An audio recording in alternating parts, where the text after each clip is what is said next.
এই দেশের যারা স্বাধীনতার বিরোধিতা করেছে সেই চক্রটি আবার নতুন করে মাথাচাড়া দিয়ে উঠেছে।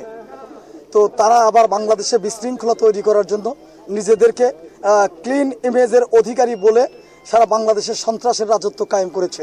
চাঁদা উত্তোলনের ঘটনাকে কেন্দ্র করে ইজারা গ্রহীতা কর্তৃপক্ষের প্রতিনিধি হাফিজুল ও তার সাথে থাকা 4-5 জনকে জনাব আজাদ হোসেন এবং তার সাথে থাকা 150 থেকে 200 জন তাদেরকে বেদম প্রহার করে।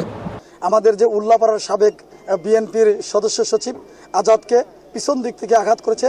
আজাদ যখন জুম্মার নামাজ পড়ে বের হয়ে আসছিল ঠিক তখন হত্যার উদ্দেশ্যে তাকে পরিকল্পিতভাবে তাকে মাথায় আঘাত করেছে এবং সে মৃত্যুর সঙ্গে পাঞ্জা লড়ছে। আমরা তার প্রতিবাদে এবং সেই সমস্ত সন্ত্রাসী জামাতের নেতাকর্মীদেরকে গ্রেপ্তারের দাবিতে এবং আমাদের এটাও শুনেছেন শাহজাদপুরে মাদকের বিরুদ্ধে কথা বলার কারণে আমাদের যুব দলের নেতাকে হত্যা করা হয়েছে। তারও প্রতিবাদে আমরা এখানে প্রতিবাদ সমাবেশ করেছি এবং সেই প্রতিবাদে জেলা প্রশাসকের কাছে স্মারকলিপি দিয়েছি। স্মারকলিপির মধ্যে আমাদের মূল দাবি হচ্ছে যে এই সমস্ত সন্ত্রাসীদেরকে আইনের আওতায় নিয়ে এসে তাদেরকে শাস্তি প্রদান করা, এটাই আমাদের মূল দাবি। সেনাবাহিনীর হস্তক্ষেপে পরিস্থিতি শান্ত হয়। পরদিন 18/4/2025 জুমাবার রামকান্তপুর গ্রামবাসীর বিভিন্ন মতের জনগণ এই ঘটনার জন্য ঐক্যবদ্ধ হয়ে জুমার নামাজের পর জনাব আজাদ হোসেনের উপরে আক্রমণ করে। প্রশাসনের পক্ষ থেকে আমাকে জানানো হলো টানা সপ্তমবারের মতো বেস্ট টিস্যু পেপার ব্র্যান্ড হিসেবে স্বীকৃতি পেয়েছে বসুন্ধরা টিস্যু। জামায়াতের একজন কর্মী হাফিজুল ঘটনার সাথে জড়িত আছে।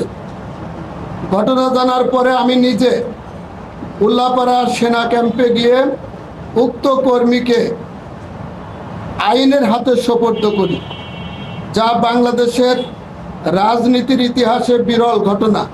প্রথমে জেলা বিএনপির পক্ষ থেকে বিবৃতি দিয়ে জানানো হয় দুষ্কৃতকারীরা ঘটনার সাথে জড়িত, কিন্তু কিছুক্ষণ পরে উক্ত ঘটনাকে রাজনৈতিক রূপ দিয়ে জামাতের উপরে দায় চাপানো হয়।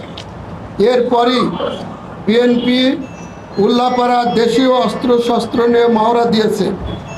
বাংলা ইউনিয়ন জামাতের সভাপতি মাওলানা আমিনুল ইসলাম সহ 8-10 জন জামাত কর্মীকে মারাত্মকভাবে আহত করে।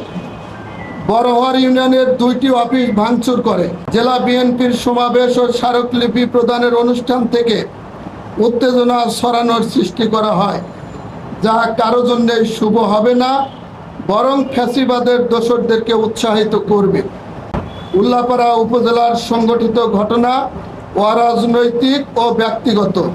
এই ঘটনার সাথে বাংলাদেশ জামাত ইসলামীর কোনো সম্পর্ক নেই এবং বিএনপির দায়ের করা মামলায় যাদেরকে আসামি করা হয়েছে তাদের অধিকাংশ আসামি বিএনপির রাজনীতির সাথে জড়িত।